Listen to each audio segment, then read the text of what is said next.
The first Dalek ever was, according to most accounts, the Dalek Prime. Though it was not the first mutation that Davros created in the Khaled-Dal War, the Dalek Prime was the first example of the mutated genetic template that would go on to define the Daleks, and also the first to occupy a Mark III travel machine casing.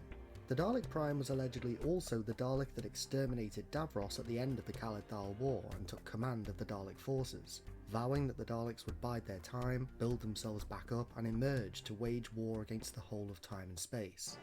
This is only the beginning. We will prepare. We will grow stronger. When the time is right, we will emerge and take our rightful place as the supreme power of the universe!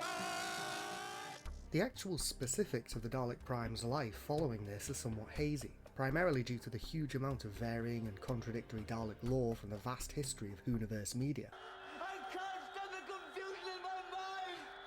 Most accounts concur that the Dalek Prime assumed the title of the first Dalek Supreme, and later the Dalek Emperor. And while there were some examples of Dalek Emperors later in Dalek history who were definitely not the Dalek Prime, it is generally accepted that the Dalek Prime lived long enough to become the Dalek Emperor who waged war against the Time Lords during the Last Great Time War, indicating that it was not only the first Dalek, but also potentially the oldest Dalek in existence. In an alternate timeline created by the 10th Doctor meddling in the Dark Times during the Time Lord Victorious incident, an alternate version of the Dalek regime was created called the Restoration Empire, who had another Dalek named the Dalek Prime Strategist, who was, in that version of the universe, the oldest Dalek in existence. Some have suggested that this Dalek was that universe's version of the Dalek Prime, indicating that he would have dethroned the Dalek Emperor of that timeline and taken over the Dalek Empire for himself.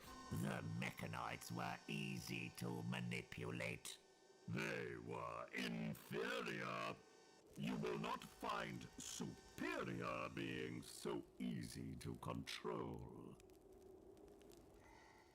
Perhaps then, regardless of what version of the timeline plays out, the Dalek Prime is forever destined to become the Dalek Emperor of the Last Great Time War, the god of all Daleks, who meets his end at the hands of Bad Wolf Rose during the Battle of the Game Station in the year 200-100.